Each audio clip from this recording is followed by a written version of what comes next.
జరిగిన దాడికి నిరసనగా జనసేన పార్టీ అధ్యక్షులు శ్రీ పవన్ కళ్యాణ్ గారు 3 రోజులు సంతాప దినాలుగా ప్రకటించారు. 3 రోజుల నుంచి శ్రీకాకుళం నియోజకవర్గంలో అనేక సంతాప కార్యక్రమాలు నిర్వహిస్తున్నాం. అయితే ఈరోజు చివరాఖరి రోజుగా ఈరోజు 7 రోడ్ జంక్షన్ దగ్గర నుంచి సూర్యమహల్ వరకు కొవ్వొత్తుల ర్యాలీ మరియు మానవహారం నిర్వహించడం జరిగింది. ఈరోజు ఈ కార్యక్రమంలో శ్రీకాకుళం నియోజకవర్గం జనసేన నాయకులు వీరమైలతో పాటు ఏబీవీపీ నాయకులు కూడా సంయుక్తంగా ఈరోజు కార్యక్రమం చేయడం జరిగింది. అయితే ముఖ్యంగా పవన్ కళ్యాణ్ గారు ఎప్పుడూ చెప్తున్నారు, హిందువులందరూ ఏకం అవ్వాల్సిన సమయం ఎప్పుడూ వచ్చింది అని చెప్పేసి గత సంవత్సరంగా సనాతన ధర్మం కోసం పవన్ కళ్యాణ్ గారు పోరాటం చేస్తున్నారు.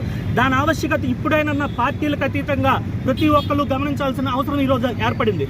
ఈరోజు పాకిస్తాన్ చెత్తనా కొడుకులు వచ్చి ఒక హిందువుల్ని ప్యాంట్ విప్పి వీళ్ళు ఈ ధర్మమా కాదా, వాళ్ళ ధర్మమా కాదా అని చూసి మరీ చంపారు అంటే ఎప్పుడైనా హిందువులందరూ కూడా కళ్ళు తెరవాలి.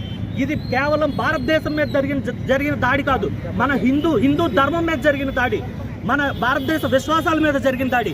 ఇలాంటి సమయంలో భారతదేశంలో ఉన్న హిందువులందరూ ముక్త కంఠంతో ఏకమై ఇలాంటివి జరగకుండా ప్రతి ఒక్కరు కూడా